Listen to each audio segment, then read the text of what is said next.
Hi guys, Chris here with Super Savvy Travelers. Hey, Christmas is almost here. We're excited about that. And we are excited about getting back to Italy and jumping back into the property tours, which I know you've missed. And frankly, so have I. I really love those tours. They're so much fun and it's so exciting to see what can be done with some of these properties. However, I do have to do warning, real estate red flags in Italy, because we are seeing some things, especially in our area and a lot in our little Borgo. So I wanted to give you a heads up on those things. First of all, my book deals with real estate horror stories that we have seen and that people have either fallen into or we've allowed them to avoid that with some quick thinking and really good professionals on our sides. So the book goes over all of that, and frankly, it is a must read. Now, take my course, because my course walks you through all of that and how to move to Italy and elective residence visa and blah, blah, blah, blah, everything you need to know.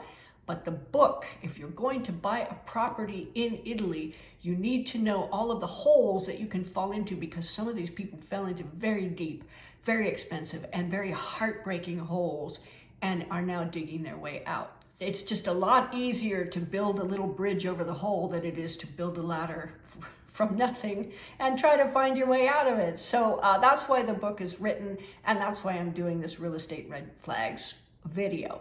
Now, what are some of the things we're seeing that make me feel like I have to do another real estate red flag video? Well, most of them have to do with unlicensed agents and unethical agents, and they're generally one and the same. I have rarely seen an unethical agent that was licensed, although they may exist.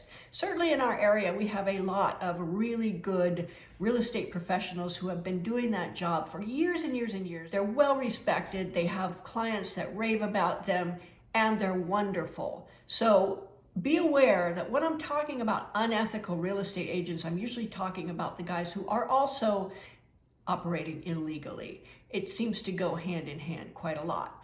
So some of the things we're seeing are, let's say a person has purchased their home and they find out after the fact that the agent lied to them and told them that the garden or the terrace or whatever came with the property. After they get their deed, where you will have the cadastral plans or the floor plans attached, they don't see the terrace or the garden.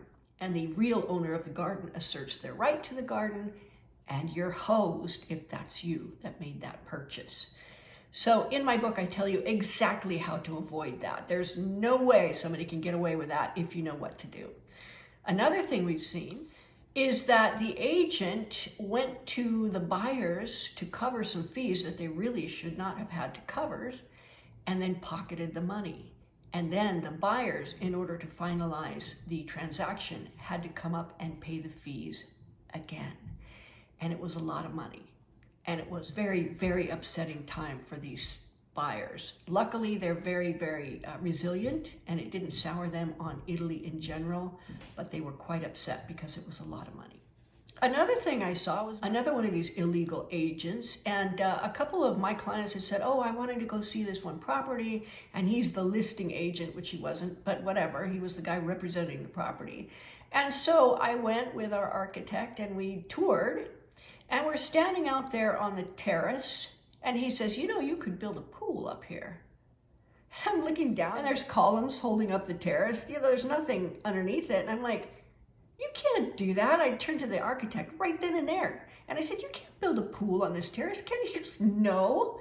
And I went right to the agent. I said, don't tell him stuff that's not true. If you have a question about structure, you have to ask the architect. He's right here. I just couldn't believe my eyes and ears. It just rolled off his tongue. And I'm like, whoa, what the heck is that?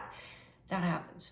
Another illegal agent told the buyers that now that they've purchased a property in Italy, they are now residents. And they don't need the elective residence visa. They don't need the permesso di soggiorno visa. They don't need any visa. In fact, because now they are legally able to stay in Italy as long as they want. That is a very dangerous lie, because they are not. They can only stay for 90 days if they're not a resident, and if they're not a citizen, then they have to go out of this Schengen zone, which is most of the EU, and cool their jets for 90 days, and then they can come back in. So in short, It doesn't give them any benefits with regards to visas. The only possible benefit is that you actually have a residence there so that when you go to apply for these visas, you can say, yes, this is my future residence. That's not even a big hurdle, but it does not allow you to stay in Italy any longer than you would normally have to. Immigration is one thing, property purchase is another thing. And again, this guy just completely lied. And the people bought, and they're going to have a very bitter pill very soon, because good luck getting back into the EU or Italy after you've overstayed your visa. They may never be allowed to come back.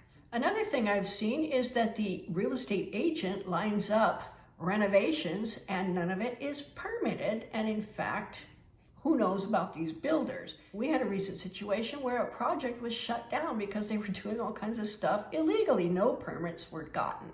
Now, let me tell you something. Another thing you want to be aware of is if somebody's selling you a renovated property or a property that's been renovated in the past while, you have to make sure that those renovations were permitted. Otherwise, it's abusive and there are penalties. In fact, they can make you rip it all out and put it back the way it was. And if they don't do that, they can fine you and charge you back taxes for the portion that was renovated. And then even if you want to go forward and retroactively permit those, first of all, it may not be possible because who knows if this builder did it right. Secondly, you're going to have to pay back taxes and you're going to have to pay hefty fees for having done it in the first place. And if you are the person that purchases that property and you purchase it and it is done illegally, you are on the hook for all of that stuff, not the seller. You can go after the seller all you want, but by that time, good luck getting blood out of a stone.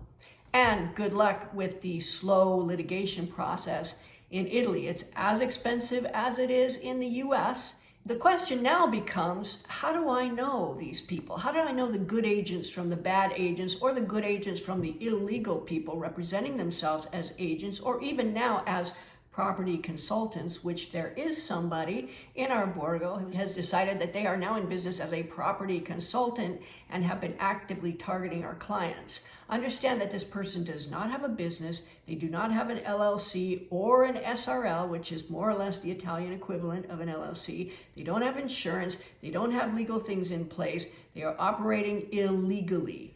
It doesn't matter if they call themselves a property consultant or an agent. In our area, that person is operating illegally and they are targeting our clients. Because really most of the problems we've had are with these unlicensed fake agents. They've never set themselves up in business. They've never worked with a broker. They've never gone through the testing process, and they're fake agents. And there's only a few of them, but frankly, they've caused a lot of trouble, and I want to make sure that you avoid them. So the first thing I will say with the fake agents, some of them in our Borgo, unfortunately, that are targeting our clients, are that they speak English and Italian.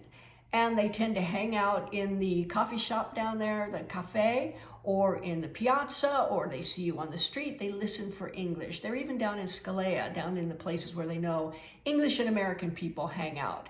And they approach you. Oh, you speak English. Where are you from? Blah, blah, blah. Very chatty, very friendly. And they will look for some way to try and help you in some way with some situation.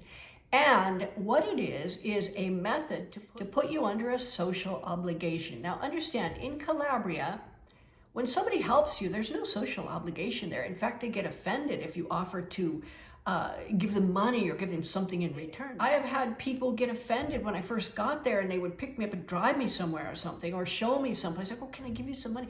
No, they almost got offended. Help flows freely there, and there's never any obligation from what I've seen. Although in these particular situations, you're going to feel a little sense of social obligation, and that is the method that they get you to come with them. So understand, it's a mechanism and it's a manipulation. So my best advice on that is to be aware. Now, a little example of help flowing freely is that one of our agency associates down at the Agenzia dell'Entrata, and they found some of our clients trying to get a codice fiscale. They didn't know they were our clients. They certainly weren't their clients yet, but the woman had, when she went through passport control in Rome, they stamped it, but it didn't stamp. Or they just didn't stamp it. I don't know. There was no stamp there. And the guy at the Agenzia dell'Entrata was just like, no, I cannot do this. This is horrible, da, da, da. And they were freaked because they were buying a property, and you cannot buy a property without a codice fiscale.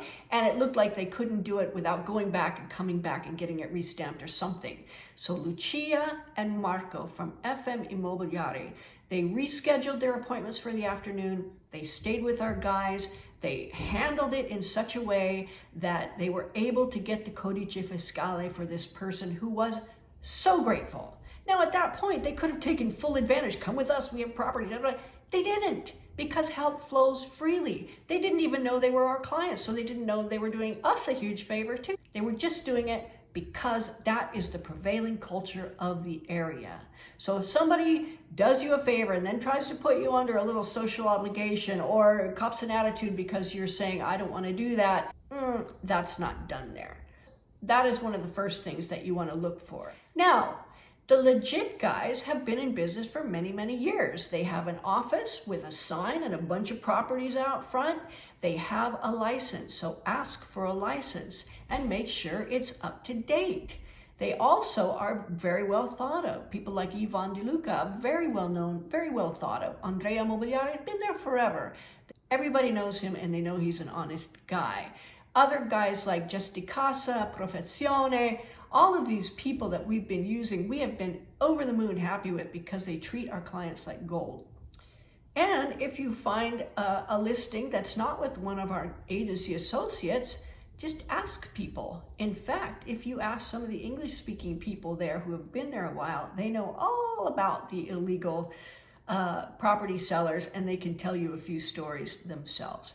And again, make sure they have a license, make sure that license is up to date. They will happily show it to you. If they show it too quickly and take it away so you don't get a chance to look at it, red flag, head for the door. Having an agent in Italy is very different than having an agent in the US. In the US, we have the multiple listing service, and any agent can show any property from any brokerage, anywhere, and it makes things very, very simple, and that is not the case in Italy. In Italy, the person who lists the property is also the person who will sell the property, except in some cases, they tend not to collaborate with each other.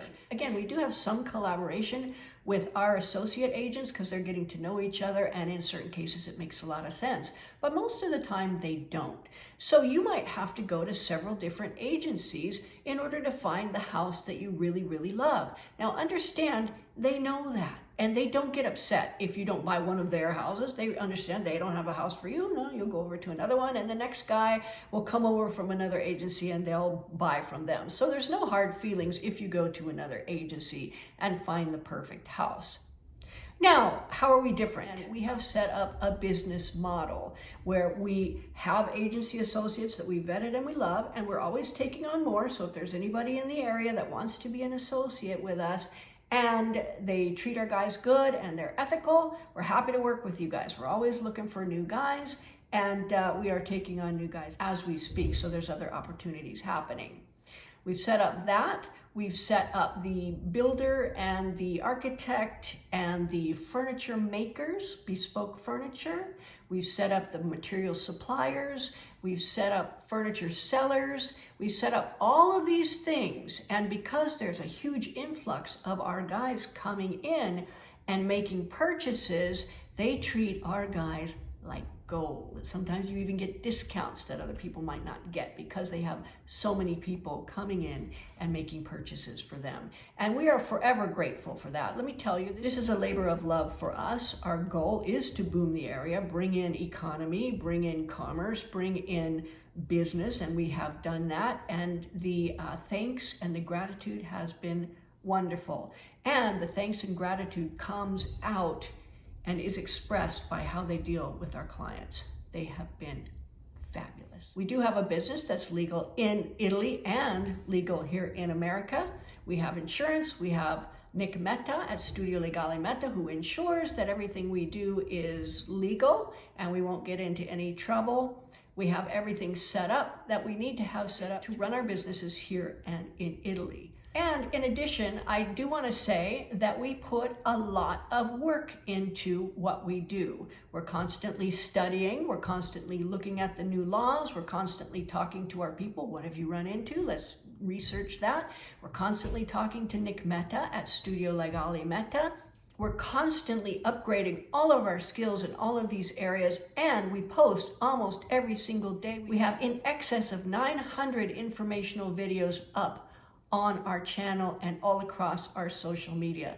There's a lot of free stuff there, and frankly, if you wanted to scroll through all the videos, you'd probably get a lot of information. It's better to take the course because A, it's cheap, and B, it's all in one place, and C, it's going to be updated with a lot of new things as we go to make sure that you have everything that you need. So buy the course, buy the book, be careful of these illegal agents because they can get you into very, very deep trouble. I think a lot of people come to Italy and go, well, I'm just gonna wing it. Well, don't just wing it. You can get yourself into a lot of trouble and you can spend a lot of money that you may never see again. And in fact, like these people who think that they can be there for as long as they want and don't need an elective residence visa, if they stay longer than 90 days, if they get caught at it, they can be denied entrance into Italy in the future. So understand that you have to do due diligence, and it comes with study, and we made our course as easy to study as we can. It's a bunch of videos. It comes with a very, very simple ebook, and my other book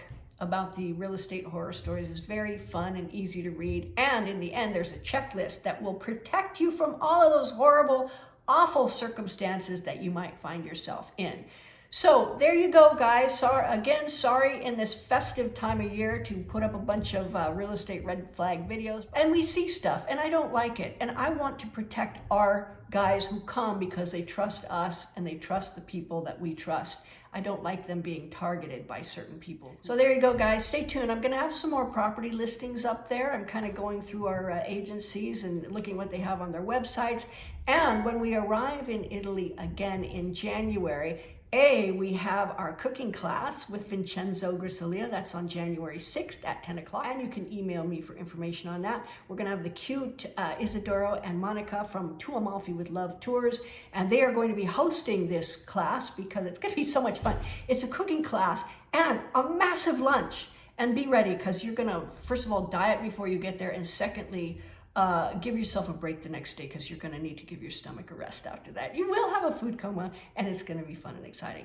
So anyway, happy Christmas, you guys. I'll keep posting and you keep writing in the comments. I love it. See ya.